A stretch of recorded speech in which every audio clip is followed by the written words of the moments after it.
You're right there, YouTube. It is Crackoon again, bringing you another gameplay commentary, man.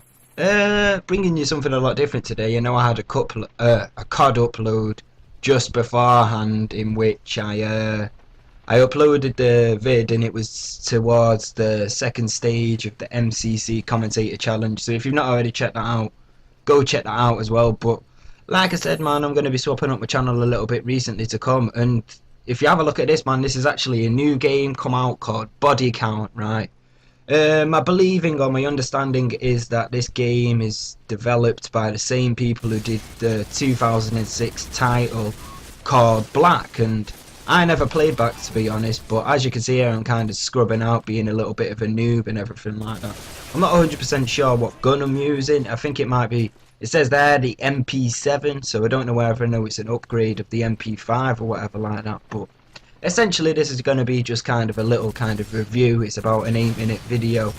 I was going to edit it down and everything, but I decided against it because I'm probably going to have quite a lot to talk about within the video, and you can see the raw gameplay footage and everything like that. So that being said, right, I'll get down into it. I've played this game a little bit today, and I don't know, I've been playing around with it, and just as you saw there, as that wall got blown up, the environments are obviously destructible. Here I do this by accident, but moving on anyway, right.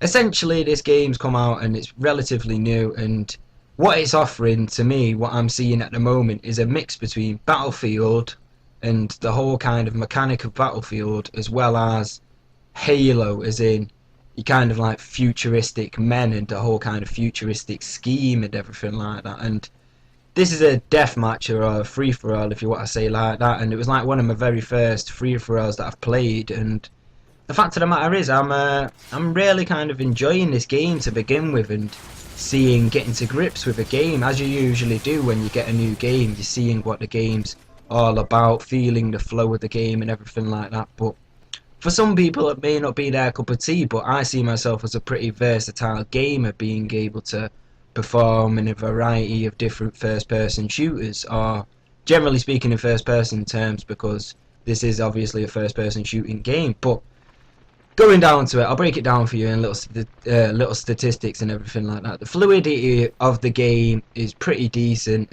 Once you get to grips with it, it may take a little while to adjust over and stuff like that. But as you see there, as I did this little wavy dodge move, and essentially the aiming's a little bit different, and this is what I know from Black as well, because it's obviously like the mimic of the developers and whatever.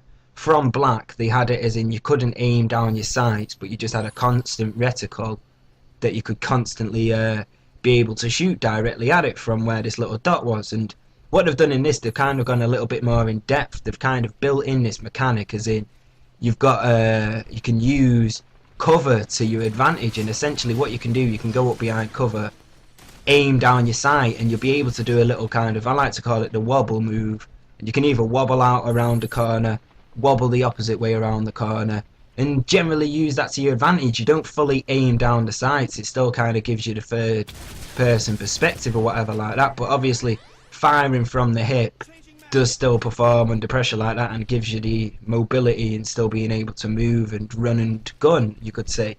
And as you see here, you might notice these little kind of lamppost kind of situations, or like one of them little furnace outdoor heaters or something like that. I'm heading back up this way now, and if you have a look right in front of me now, where I've just passed it to my left hand side, and there's another one directly there in front of me which I've just passed as well.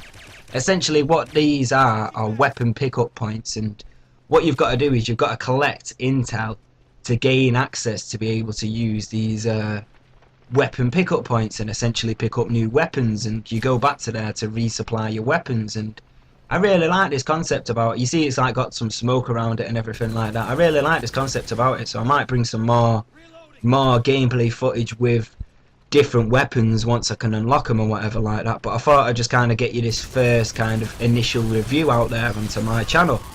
And essentially for multiplayer, as multiplayer goes, it's a bit well, I won't call it bleak. I was gonna say bleak, but it's a bit more off the time zones at the moment. You could understand like that. I'm assuming there'll be a lot of people on during different time zones and everything like that. But obviously, this being a new game, there's only 3 people in this lobby out of a possible 16. So I don't know whether or not somewhere down the line he may have to work on patching the servers or something like that, or patching the matchmaking, because I'm not really seeing a lot of problems with it. But generally speaking, within actually finding players that are online and compatible to have an online match with, that's seeming to be a little bit of the problem at the moment. But as I said, I'm going to have to persist on, and I'll eventually definitely get some games with full people. It's not as if the people aren't on there playing though either. It's just like you've got to, the system is you've got to have everybody readied up, so you can't just have like the majority readied up and then the game starts. You got to have everybody readied up, and then obviously sometimes you get the variables of people away from the Xbox.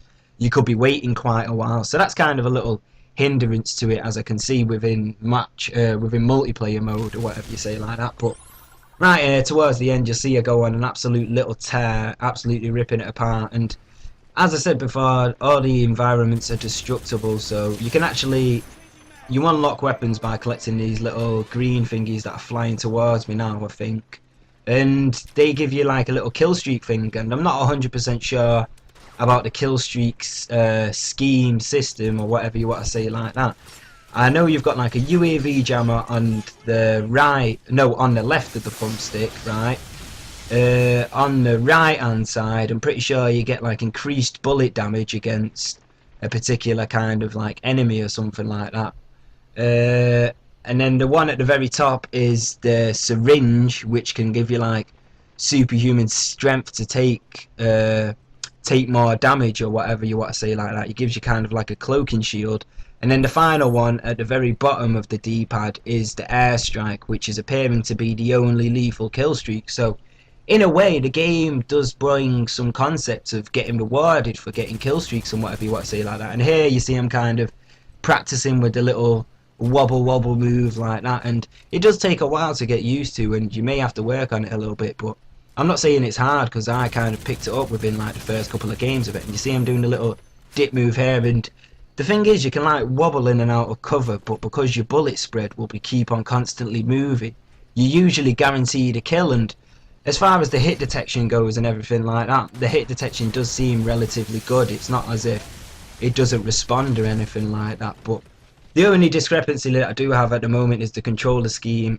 You obviously can't remap all the buttons because that would be a little bit silly, but for the most part, as you see here, I do the little wobble move again, and I've got to kill one player to win the free-for-all. So the match only goes up to 15 kills in a free-for-all no matter what. But the timer would be 10 minutes, but obviously if there was more people, then it would be longer. So I'm considering this gameplay and the outcome of this gameplay to be a relatively good gameplay, if I'm being honest, because it only goes up to 15 kills, and then I only got 5 deaths in the end of it. So anyway, that's the end of the commentary. It's pretty long, a little initial review, but anyway, people.